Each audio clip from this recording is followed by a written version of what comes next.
I had to look and like do math because it's 10 o'clock here. I literally woke up like an hour and a half ago. it's that Todd always says he shows his East Coast bias. I'm the same way, man. I have a difficult time with time zones. Even though they're relatively simple, it's still a tough math problem for me for some reason. Well, it seems like everybody we end up talking to is on the East Coast. There's very few people on the West Coast that I talk to. I'm trying to think. Yeah, it's probably more like 75-25. Hmm. And then so I'm like, and that's how we ended up with the 7 o'clock because a lot of the people we talk to are dads, so they can't interview till like 10 o'clock at night. That's how we ended up with that odd time. Yeah, yeah. I was like, why would I ever schedule this for 10:30 at night the next morning? And I was like, there's no way I did. And then I looked, and there it is. The Eastern Standard Time got us again. It's all good. It's not the first time that's happened. I was like, I don't know. I'm going to, because my contact's Todd. So I was like, I'll just ask Todd. And he's like, I'll text Randall. And I'm like, I'm thinking he's probably asleep or something. I was. It happens, man. Welcome, everybody, to Just Mitchin. I'm the one, the only, Mitchy. I'm sitting here with the founder of the Dugout Mug, Randall Thompson. How you doing, brother? I'm great. How you doing? Oh, I'm doing good. I got some sweet tea in my brand new Seattle Mariners Dugout Mug that Love you it. guys sent me. I was super All right. grateful for that Todd hooked me up with that. For sure. Yeah, enjoy that sip. Oh, I will. It's the one thing I told Todd. I was like, I need a Mitch size mug because like the 12 ounces, I pound it, it's gone. And then I'm like, oh, I got to go upstairs and refill it. Yeah, we're working on something that holds a little bit more. So you're ahead of us here, but yeah, we're getting there. Oh, awesome. So the shortstop mug, that's pretty awesome. I like that. How many ounces is that? Yeah, we went the opposite way with that one. Right. We kind of looked at it as like a coffee or a rocks glass, or maybe even something for a kid to use during like a game. But that one holds 9 ounces, so it's three less than the dugout mug. Is it thicker so like you can put coffee and It's pretty much the same design that we have for the dugout mug, just proportionally smaller. okay. Yeah, so we didn't change the thickness of it or anything. But what you'll notice if you ever put hot liquids into the dugout mug, you don't feel it either way. It's pretty well insulated. Okay, I haven't done it yet. I was a little worried because when you put something really cold in it, you can feel how cold it gets, Right. which I love because that's when you can tell it's a good insulated glass. How'd you come up with this idea? Because it's so out there. Hmm. Yeah, so I played baseball, then I got released from baseball, and shortly after that, in 2014, I was coaching back where I played college ball at Florida Tech. Okay. The hitting coach there was taking full size wooden baseball bats and cutting them in half. He was creating a training tool for his hitters, and that left loose baseball bat barrels just sitting all around the dugout. Um, so I was just kind of sitting in the dugout, and I picked one up, and I kind of just examined it, and I thought to myself, you could probably drill out the center of it and turn it into a pretty cool drinking mug. And so it was just a light bulb moment for an idea. That turned into a huge company. That's awesome. Yeah. I love how you guys give back to like just content creators and then like the community in general. How you're always doing giveaways. That's what kind of brought me into my love for dugout mugs because I'm definitely a giveaway guy. I like to enter them, and then I saw you guys were doing them, and then the content that you guys are always posting is so great because it's not just spamming your product. You guys are very much caring about who buys your product. Yeah, I appreciate that. When I first dreamt up the company, it was in 2015 that I really started pursuing it. And what I noticed that was going on in the market at the time was it was very influencer heavy. Uh, a lot of companies were making it about the influencer rather than making it about the end consumer. And something that I wanted to do, something that I took pride in wanting to do, is to make it about the person, the everyday Joe that's going to use it, everyday Joe, but just our everyday customer that use the product, make it about them and not necessarily about the Pete Roses or the David Ortizes of the world. Yeah, you still get those guys though. That's pretty cool. I mean, Yeah. I can't wait to like one day be able to get on that level to be able to talk to David Ortiz or Pete Rose. Yeah, that's the blessing in it, I guess. It's kind of like creating voids in the universe. The more you give, the more you give, the more you give, the more it comes back to you in different ways. So we've No, been blessed on that side as well. exactly. Throwing out the positivity and it comes right back full circle in it. My favorite thing is your swing for the fences mug. We have one of them. That's what I bought my stepdad for his birthday this year. And I love the motto because that's kind of what here at Just Mitchin we run by, because I have a brain disorder, so I can't work a normal job. And then the podcast just kind of came organically. Now I'm streaming on Twitch and I'm just all in or nothing. Like I have nothing to lose. I'm just swinging for it. And I really appreciate that because that's something I'm definitely not. It's not just a mug to me. It's definitely how I'm living my life at the current moment. That's the way to go about it, man. I think it's when any opportunity that you have in life to jump both feet in and pursue something that you're really, really curious about, only positives can come from that, no matter what the result ends up being. No, exactly. And how, when you first started the company, because you guys are so successful, did you have any bump in the roads, any setbacks, and how did you deal with them? And even like when you got released from the Toronto Blue Jays, how did you deal with that? Because failure sucks. Mm-hmm. Yeah, the expression that I love, that I think that a lot of people could benefit from hearing this, is that shit is the best fertilizer. So anytime you experience any sort of crap in life, it's actually setting things up for you to be able to grow. And I truly believe that, and you got to embrace that. So hardships and bumps in the roads, that's something that's definitely gonna happen. Throughout the process of your life in general. Just keeping the faith, just having faith that it's all setting you up for something better in the long run of things, I think is just kind of one of the secrets to life. So yeah, I ran into hardship trying to get this thing going from the very beginning. And you just kind of just continue to ask better questions and create better habits, and then before you know it, you look up in about 5 years, and like you've alluded to, you have a pretty big company in front of you. Did people think you're nuts when you first tried to pitch this idea? Yeah, my dad did. So I guess that's how you know it's going to work. When you got your mom in your corner saying, "Honey, I think you can do it," and then you got your dad saying, "That's the stupidest idea I've ever heard." It's like the perfect formula to stir it up and create something that's actually going to work in a big way. So yeah, my dad's my biggest supporter throughout my life. He lives with a very realistic he lives with realistic blinders on, which there's no fault in that at all. And he's just telling me what thinks is going to protect me and is going to be best for my life. But yeah, I've ran into the people that didn't quite understand it, but that's perfectly fine. You're gonna run into that all the time. No, I totally understand that. My stepdad's one of my biggest supporters, and we've gotten arguments. He's a CFO of a company, and he so very business, very financial. He's like, I don't understand how you're gonna make any money off YouTube, or you're gonna make any money off of Twitch. He's like, the odds are so small, and he's like just trying to break it down very realistically. At the same time, he's like, don't you have a stream that you're supposed to be doing? And I'm like, yeah, I'm getting to it. Like those kind of things I think are hilarious.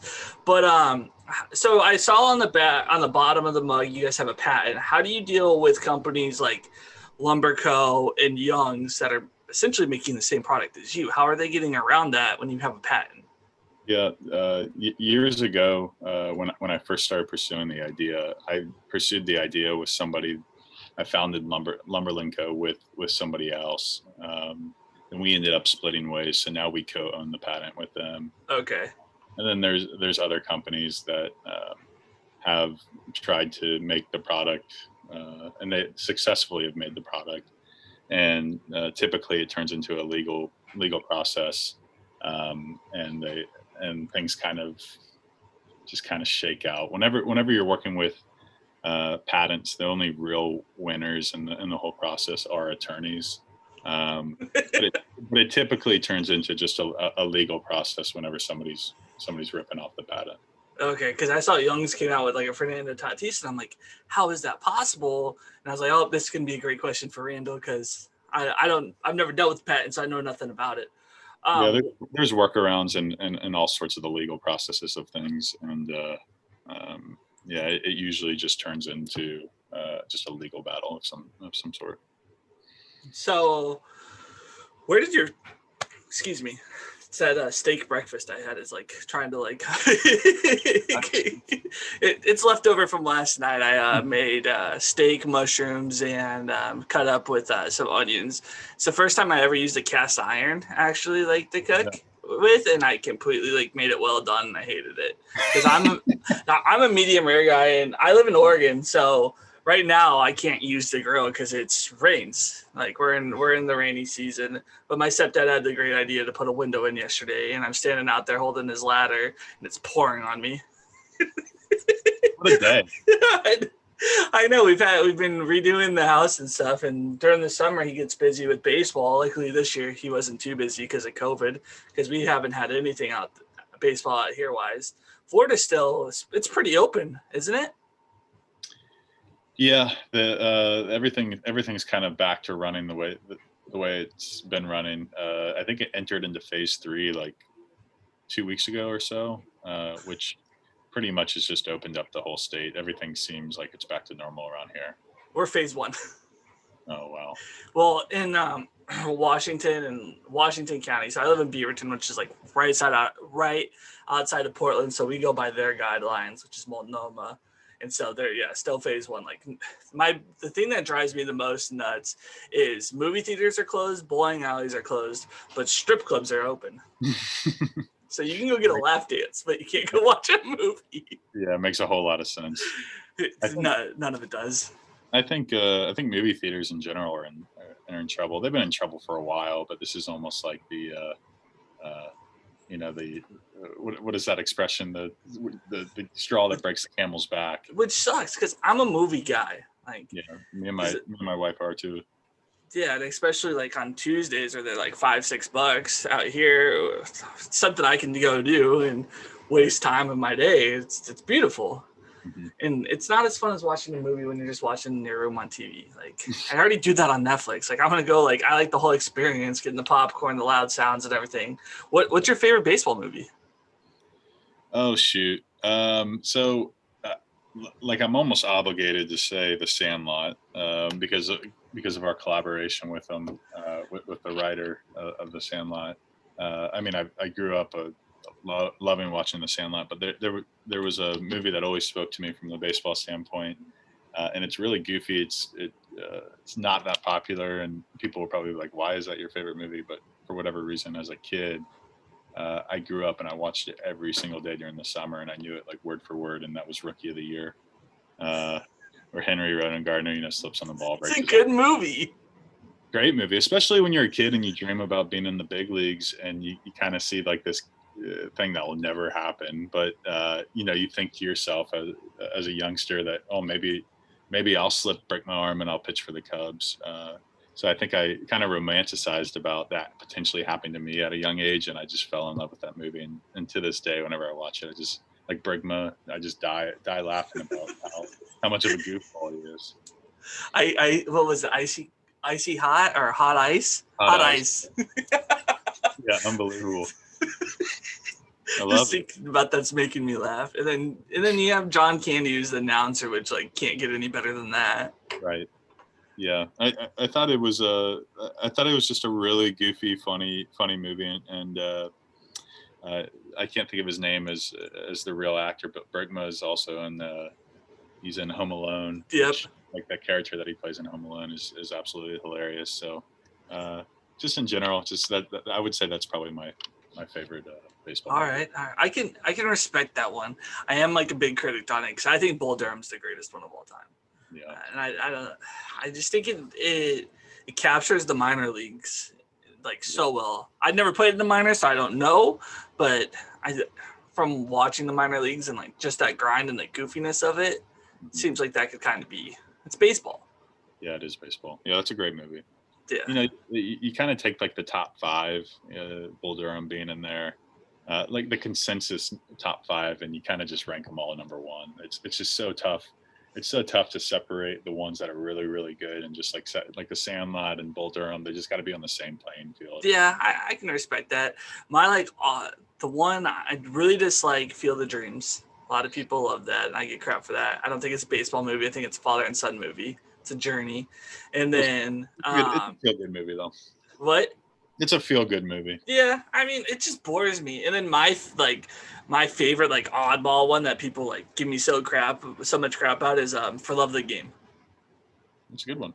Yeah, it's a good one. And I was a pitcher growing up. Well, until I got in high school, I'm left-handed, so they forced me. I caught until my freshman year, and they're like, "Well, we'll put you on the mound." And then I pitched till my senior year, and then I had to get Tommy Johns, and then that was the end of it. Yeah. Because you're a pitcher, right? I was a pitcher, yeah. Yep. Did you ever have to get TJ, or did you get lucky? No, I want to say I lucked out, but my shoulder had problems, not necessarily my elbow. And then elbows are typically easier to come back from than shoulders. But yeah, I never had any sort of problems with my UCL. Oh, that's nice. Yeah, I didn't have shoulder problems until the last 4 years when I tried to play catch with somebody. I'm like, oh, this is awful. The loud click. Yeah, I had that for a long time.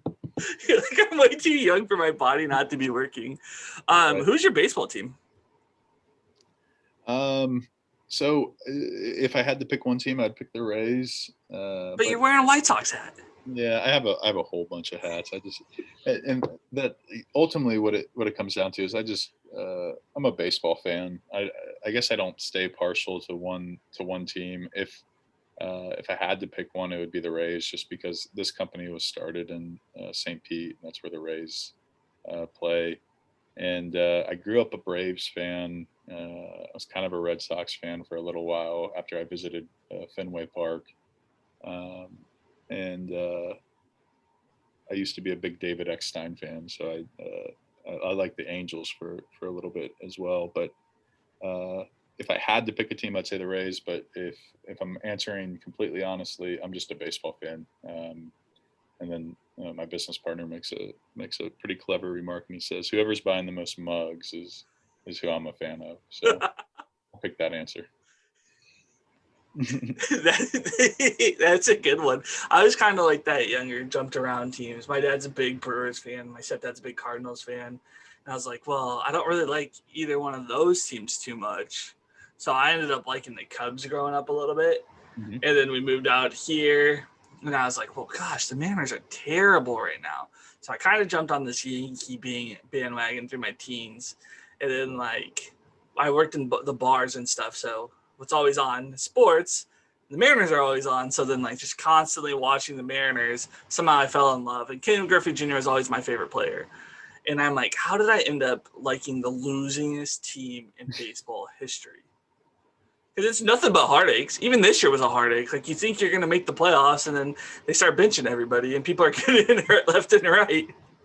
Well, if you go full circle, shit is the best fertilizer. So exactly. Just hang in there, man. You'll have some good years ahead of you. I mean, going on 20 years and no playoff baseball, but it's the perfect time to be a Rays fan right now. You're up 1-0 against the Astros, which I hope you sweep them. I hate Houston. You're probably not allowed to say that since you got your MOPA stuff. Yeah, I get why people would feel a certain way about the Astros. I think the hard reality is that all the teams are or were cheating in a similar way. There just happened to be a whistleblower and for the Astros, and an investigation. They went to a deep dive investigating, and there was things about the Yankees, things about the Red Sox. And I think they all kind of got swept under the rug just to keep the integrity of baseball rounded. So though the Astros end up becoming the fall team, I think it was a lot more common than the common fan would be able to tell. But it probably was. It's baseball. I mean, if you ain't cheating, you ain't trying. I mean, even if you look all the way to the beginnings of baseball, they were cheating. They're figuring out different things to do. I mean, there's the spitball, Then you like go more into the 70s. You had the greenies. Then we had the steroid era. Like baseball's always had something up their sleeve. Yep. And George Brett getting thrown out for the Pointar. Yeah. Gaylord Perry literally wrote a book on how he cheated. Yeah. It is interesting that it seems as if that baseball players are always trying to figure out a way to get an advantage in some capacity. So, well, it's so freaking hard. it is. I mean, on either side, because if you step in the batter's box, you got a guy nowadays throwing, anywhere from 95 to 102 consistently, right. and it's not just straight stuff anymore. It's stuff that's going this way, dropping down, and all that kind of stuff. And then on the other side, you're on the mound, and you got a guy capable of one swing changing the entire game. Yeah, it's so nuts. Yeah, pitching is like pitching over the past decade is just this trajectory of how good pitching has gotten over the past 10 years is ridiculous.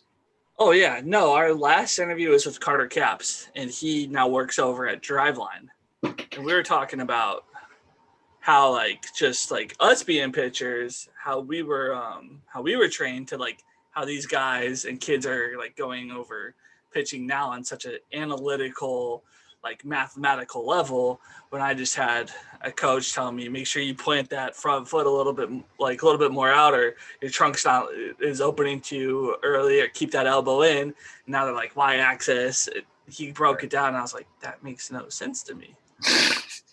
I'm a baseball player, not a mathematician. Right.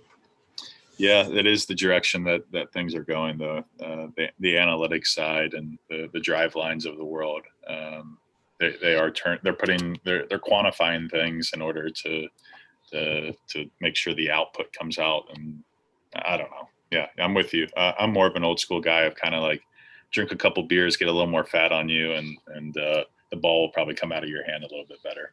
Well, that's what I asked. I was like, so is there guys that are just more natural to be able to throw hard? And he said, yeah, it's all about movement. He's like, you might not have the greatest mechanics, but you're doing one out of the 5 things right. And I was like, oh, that's crazy, because I had terrible mechanics. But then my brother had pitch perfect mechanics. He's 6'5" and couldn't break 80. Yeah. No problem. And right before I hurt my elbow, I hit 90, 92, and I was so excited. And then it popped. And I was like, well, at least I can say I hit 90. Right. That was the biggest thing in the world, because not even nowadays, with you got all these major leaguers hitting, the high 90s. Still not that many people can hit 90. No. What was the hardest you got up there? 94. Woo! What pitches did you throw? It was mostly a 2-seam slider guy. So I had my ball just ran in a little bit, and then I could throw a slider. And then towards the end of my career, I developed a pretty good changeup, but mostly for the majority of my career, fastball slider. Okay. And you spent 1 year in the minors? Yeah, I spent one season, went back through extended spring training, and then towards the end of extended spring training, they told me to get lost. Oh, geez. How was that one season?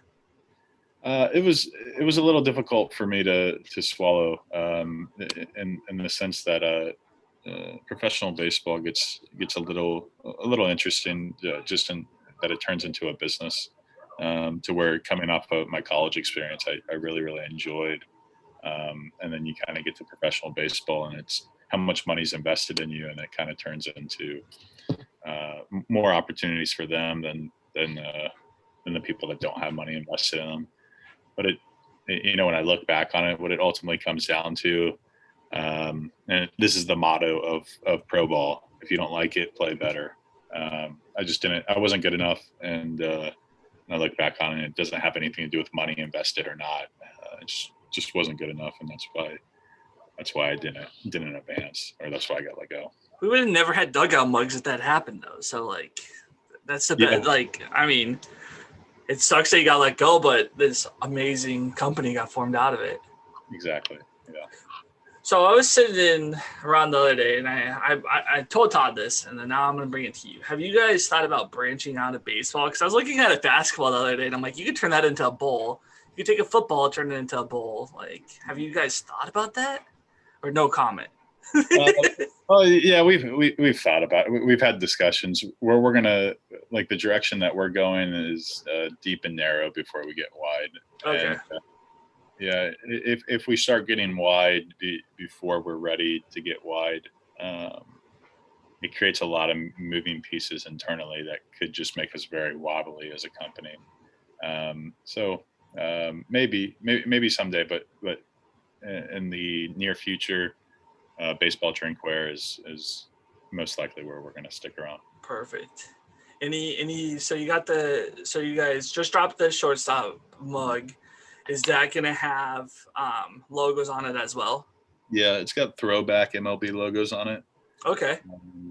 So those are pretty sweet. And that just, I think, what is today? Monday? I think Thursday night we released those. So we're gonna only do a limited run for the Christmas time or the holiday time. You guys run out quick for the holiday time, correct? Yeah, usually. That's crazy.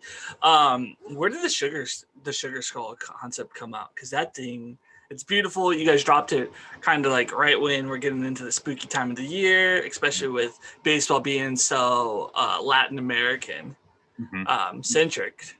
Yeah, MLB actually is responsible for those designs. They have a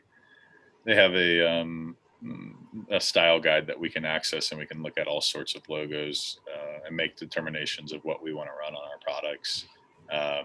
And those were part of something that they recently did because of the growing Latin culture of baseball.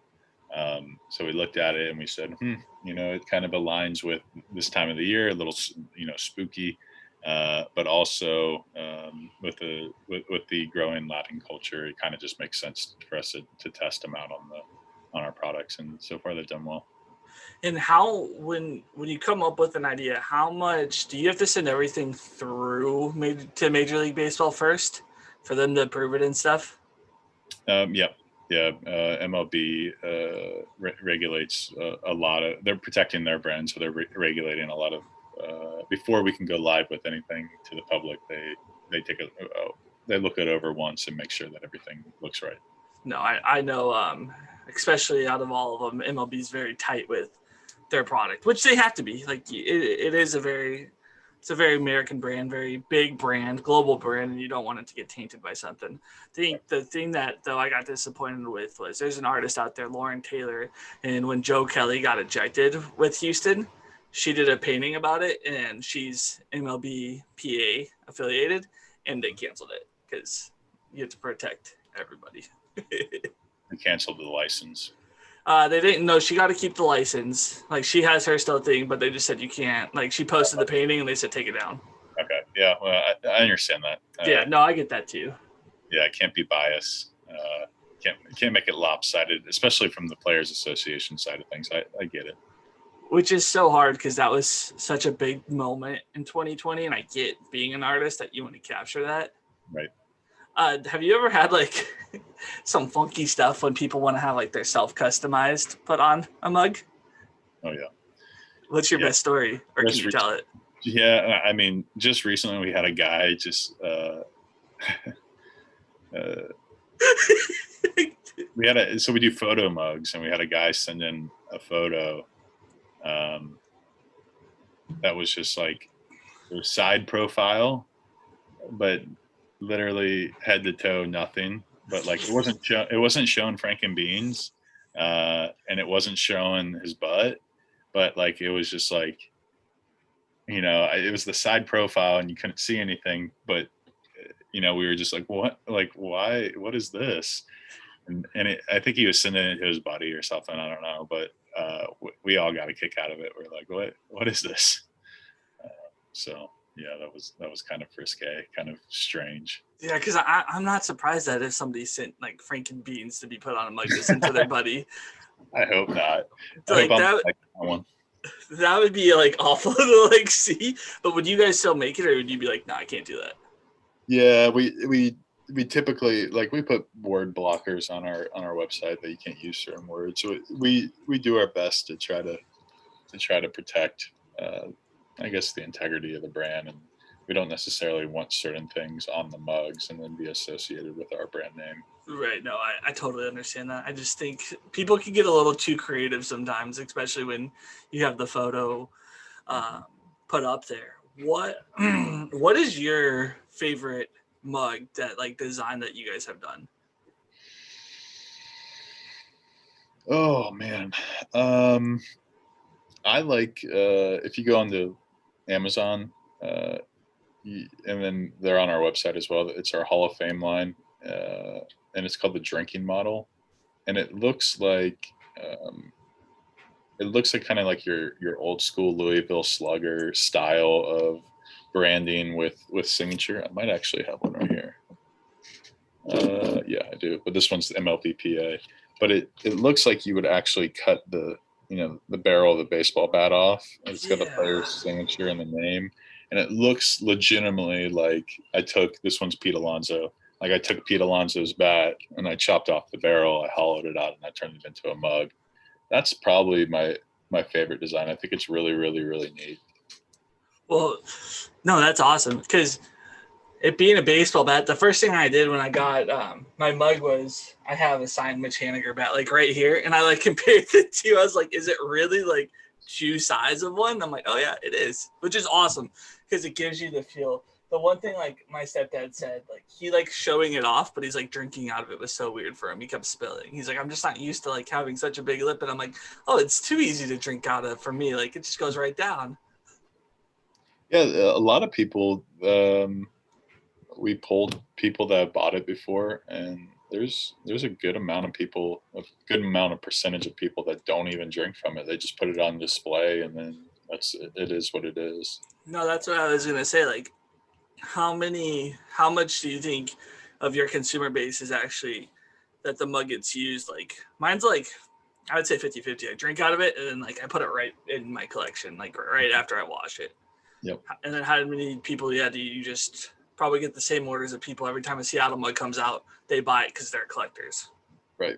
Yeah, we see that often. I would say probably only about 40% of people actually use the mug. Oh, really? And that's just numbers of us polling people, which is I find that number to be a little low, but yeah, I guess it is. People use it how they use it.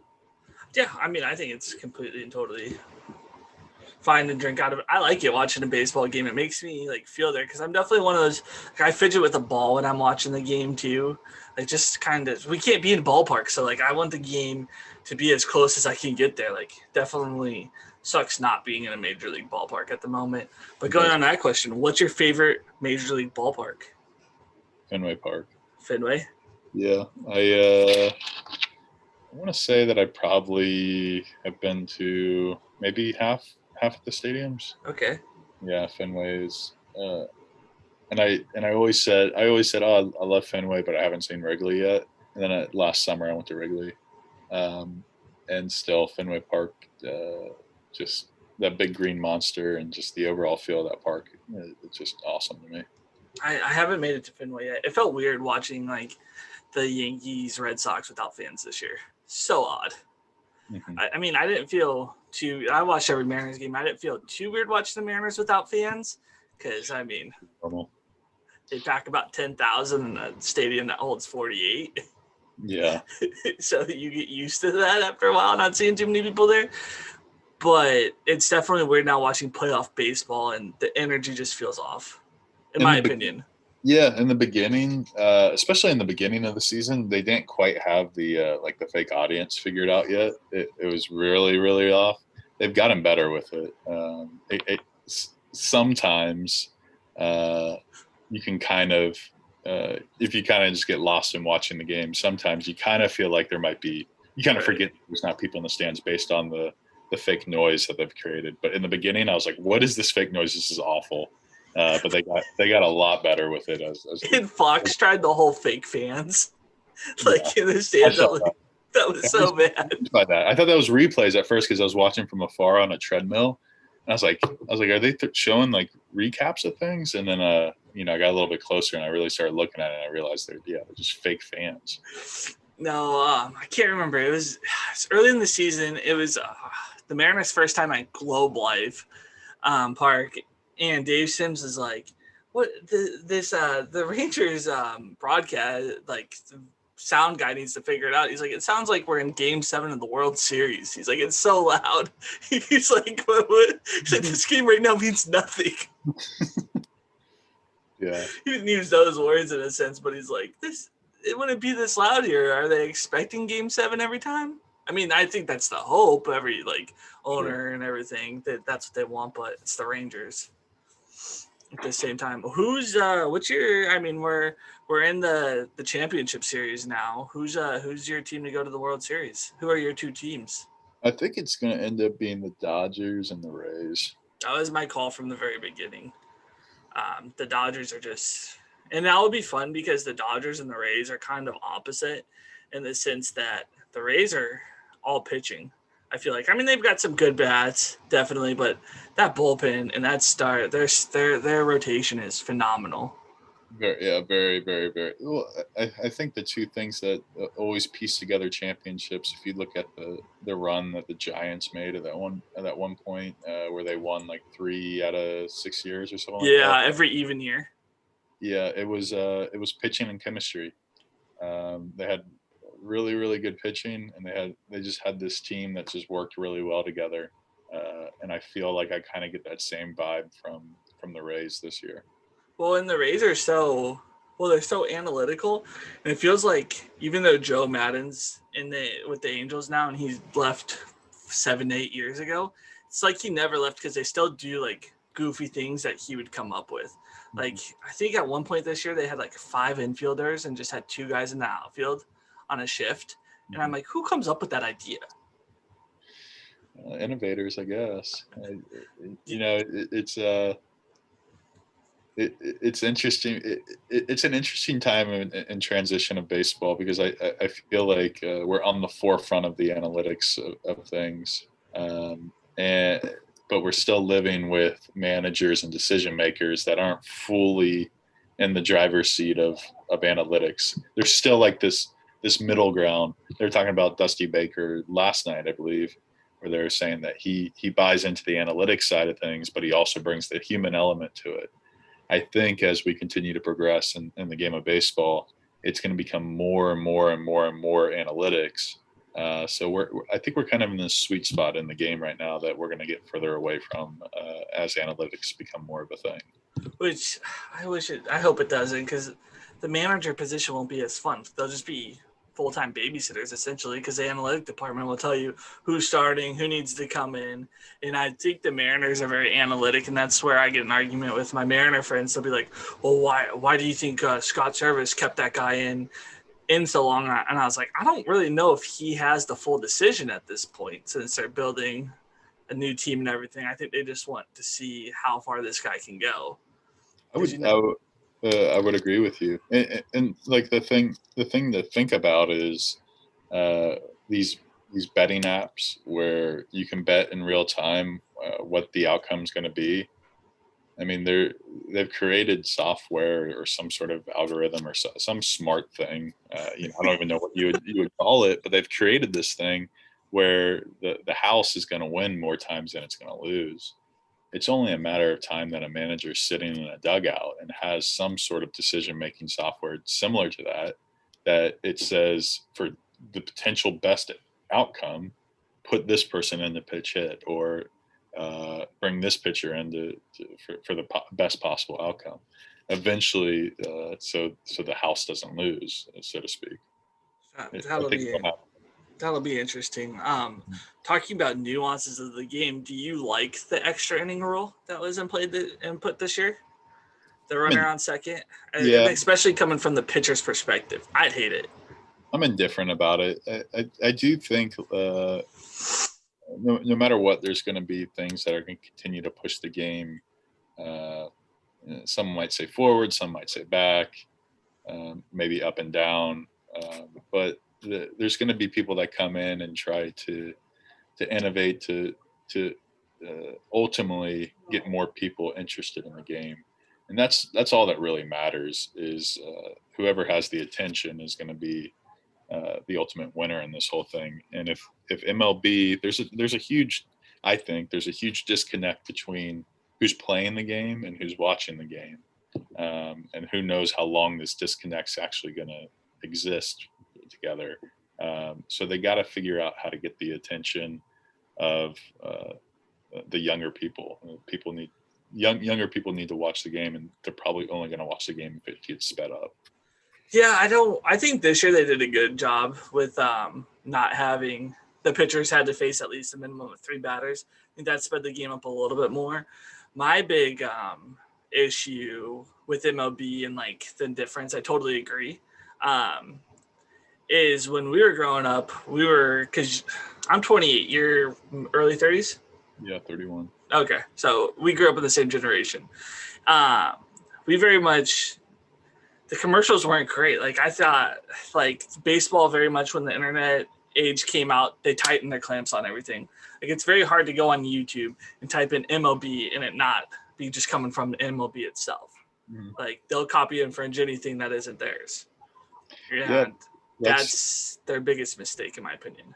I think that's one of the main reasons that John Boy Media is blowing up is they're repurposing that media in a different spin of things that people relate more to.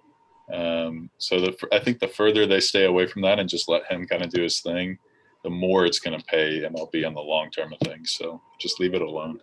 No, exactly. He's actually like probably the biggest influence of this podcast getting open, because I remember when he blew up with the Yankees with the Aaron Boone thing, and I can't remember what Savages in the Box. Yeah, Savages in the Box one. And I started listening to the podcast. I'm like, gosh, it's just 2 guys, 2 friends essentially talking sports. And like, I mean, they kind of get into the analytics a little bit, but mostly it's just talking baseball and just having fun with it. Mm-hmm. And then Trevor Plouffe comes in, and I love Trevor Plouffe. We're going to have him coming on this offseason. But yeah, definitely, I will give John Boy everything for inspiring this to come alive. Yeah, he's talented. He's really talented. Yeah, they're both. I like Jake. I think Jake's hilarious. Jake's funny. Yeah. He's goofy and he's out there, and it's even better that he's full time now. Like that. Yeah. It works. It definitely works for them. Yeah, it does work for them, and then Trevor works for them as well, which is a great thing. Going through your whole journey, you've probably met a bunch of baseball players. Who's been your favorite one so far? Joe Musgrove. Really? Yeah. Why? I played with him. He was drafted by the Blue Jays. Okay. And, just through this whole entire process, and even after I'd gotten released, for the past 8 years or so, life has taken so many different paths for me. And then obviously he's been kind of on the climb in the system, and got a chance with the Astros to win a World Series, and then now he's with the Pirates. But just in general, the past 8 years when I met him in minor league baseball, he's helped me out tremendously in this business with kind of connecting a few dots and help promote the product. And yeah, he's just a good person, a really, really good person. So I would say, Joe's been my favorite pro guy that I've gotten the chance to interact with. That's awesome. It seems as more as you get into dealing with players, you kind of, like we were talking earlier, like your favorite team, like you become more of a baseball fan, a players fan than just a team's fan, because building the relationships and everything. Right. Yeah. Well, we're hit that time limit. We're at 10:45 or 1:45 your Eastern bias time over here. What do you got to promote, man? The floor is yours. Let me think about this. So coming up into the holidays, the shortstop mug, you touched on that a little bit. That's something that we're going to do a short run on for the holidays. Coming into November, we're thinking that we're going to do Black Friday all the month of November. So keep an eye out for that. Because you're not part of our email or SMS. Dude, I got the text messages. I got the email. You're on my notifications. Like as soon as Todd or Nate posts something on Twitter, like I'm one of the first people to message on it. That's how I built the relationship. Nice. Nice. That's what you guys do. Are the bundles done? The $100 bundles? They're still around. I think they're going to be around for another 3 days or so. Same thing with the skull mugs. I think they're going to midweek. We're gonna shut it down. Well, this drops Wednesday night, I believe. So probably maybe still be there, maybe not be there. And definitely tell people. I tell everybody like, jump on this. Come buy the Dugout Mug. It's a great product. I absolutely love it. And I forgot to plug, because I don't know if you've heard about this. So we're big in the hobby, like the sports card hobby. That's kind of how I have a partner, Abe. He normally just goes live with me when we do our live shows on Tuesdays and Fridays and just bullshit and talk sports. But we're doing what's called Hobby Hero. And every week we choose somebody in the hobby on Twitter that does something kind or helps people out kind of thing. And then every 3 months, we pick a grand prize winner. We raffle it all off, and they're getting a Swing for the Fences mug that we're buying ourselves and sending. So figured I'd throw that out there to remind people to tell me who's your hobby hero. Are you asking me who my hobby hero is? No, I was just letting you know that we're doing that. I thought you'd think that was cool, like because your product is I don't know. It's something, like I said before, it's just something that connects to me so personally with the Swing for the Fences, and it's just baseball. Like I'm obsessed with baseball, always have been, and I was always that kid that I'm still that guy. Like during baseball season, I have like 10, I think it's 5 jerseys at this point that I wear. Like if the Mariners are playing, I have a Mariners jersey on. And the same way with the Packers. The Packers are playing, I got a Packers jersey on. Like I'm always wearing something that's affiliated with my team because I feel like that makes me feel like I'm more part of the game. Yeah, we like to think that like we're the next generation jersey when it comes to game day and a living room environment and a big screen TV. We hope that people make those same associations. Like you're saying, if the Mariners are playing, I'm throwing on my jersey and I'm watching the game. We hope that someday somebody says, well, if the Red Sox are playing, I'm grabbing my Dugout Mug and I'm watching the game. So, well, that will be me next year. I will for sure have my Seattle Mariners mug with me the entire time. Well, everybody, thank you for watching Just Mitchin. I'm going to get the hell out of here. Let Randall get the hell out of here onto his day. Thank you so much for taking a part of your day talking to me about just absolutely nothing really, just having fun. All right, bye, guys.